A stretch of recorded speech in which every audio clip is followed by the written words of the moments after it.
네, 오늘 함께 하실 두 분, 최진봉 성공회대 교수, 이종훈 시사평론가와 함께 하겠습니다. 어서 오십시오. 안녕하세요. 안녕하십니까.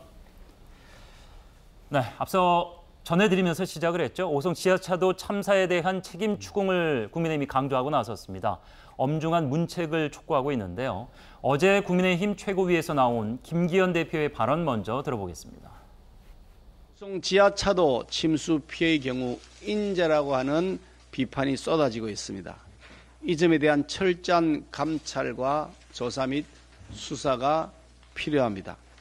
책임자에 대하여는 신분과 지위, 고하를 막론하고 엄정한 문책이 따라야 할 것입니다. 네, 참사에 대한 강경 대응 기조. 지난해 10월 이태원 참사가 있었죠. 직후에는 먼저 진상규명을 하고 나서 책임자를 문책하자 이런 기조였는데 확연하게 바뀌었습니다. 이게 이제 학습 효과일 수도 있겠고 여론의 추이가 심상치 않아서일 수도 있겠고 어떻게 보십니까? 예, 뭐 제도적인 측면도 좀 관련이 있다 이런 얘기도 있죠. 그러니까 재해재난 같은 경우에는 뭐 아시다시피 법에 굉장히 책임 소재들이 명확하게 규정이 돼 있어요. 네. 자, 그래서 무조건 이걸 대통령 책임으로만 딱 이렇게 몰고 가기가 어려운 그런 부분이 이제 있습니다. 네. 그 반면에 이제 이태원 참사 같은 경우에는 사실은 기존의 재해재난 관련법 어디에도 규정이 안 돼 있는 그런 이제 인사 참사였기 때문에 네. 그 당시에 뭐 사실은 이제 그 책임 소재가 불분명하다 보니 사실은 가장 원초적으로 책임을 질 수밖에 없는 대통령에게로 좀 책임이 쏠렸던 그런 이제 측면이 분명히 있고 또 그 당시에 그 대통령실도 그렇고 그 여당도 그렇고 이런 인식도 상당했던 것 같아요.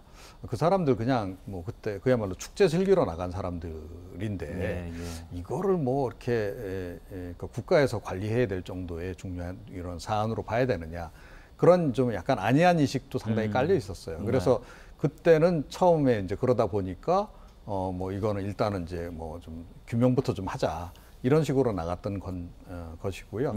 이번 같은 경우에는 조금 전에 말씀드렸듯이 법에도 명확하게 규정이 돼 있기 때문에 이 부분 관련해서 이제 일단 책임 소재부터 규명하자 이렇게 지금 나오는 건데 그런데 기본 기조는 그때나 지금이나 사실은 별 차이 없어요. 그러니까 대통령의 책임을 가능한 한 최소화하고 밑에 실무자들에게 책임을 어찌됐건 뭐 좀 약간 미루는 그런 그 모습이 지금 이제 읽히는데 이거는 좀 국민들이 보기에도 조금 이제 별로 그렇게 좀 좋아 보이는 그런 모습은 아니죠. 정확하게 지적을 해주셨죠. 진상조사를 먼저 하느냐 나중에 하느냐의 차이만 있을 뿐 결국에는 이제 비판의 목소리가 나오는 지점을 찾아보면은 꼬리 자르기 아니냐. 결국 현장에서의 문제점을 지적하고 현장 담당자를 징계하고 끝날 거 아니냐. 그럼 컨트롤 타워가 무슨 소용이 있느냐.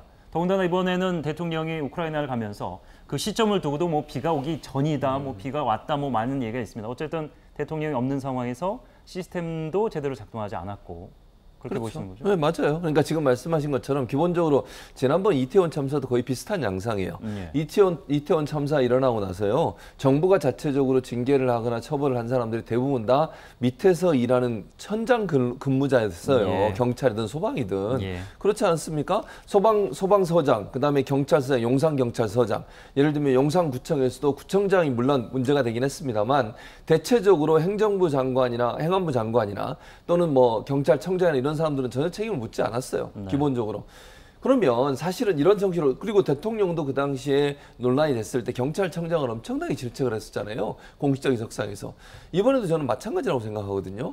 이번 문제 사안도 보면 사실은 고위급에 있는 소위 컨트롤 타워를 담당해야 되는 입장이 있는 사람들에 대해서는 사과도 안 하죠. 그분들의 책임에 대해서는 문제가 안 나오고 있어요. 지금도 결국은 지자체, 결국은 뭐 구청, 그다음에 청주시 그리고 충북도 이렇게만 지금 얘기가 나오고 있는 거 아니겠습니까? 그럼 대체 행안부는 역할이 없는 겁니까? 국토부는 역할이 없는 겁니까 대체? 아니 대통령은 그럼 과연 우크라이나 방문하는 게 이렇게 수해가 나서 사람들에게 여러 가지 피해가 날 수 있는 여러 가지 위험성이 존재하고 있었음에도 불구하고 많은 부분 침수가 된 상태였어요. 뭐 그 당시에 100번 양보의 사망사고가 안 났다 하더라도 침수가 돼서 어느 정도 위험성이 존재하고 있는 상황이라면 대통령이 급거 귀국하는 게 맞죠. 그거 안 한 부분에 대해서 아무런 사과도 없어요. 그리고 대통령도 현장에 가서 말씀하신 걸 들어오면 제3자적 관점에서 말씀을 하세요. 그러니까 컨트롤 타워의 최정점에 있는 대통령의 행정부의 수반으로서 그 수혜를 당한 분들한테 죄송한 마음이다라고는 최소한 저는 밝혀야 된다고 생각합니다.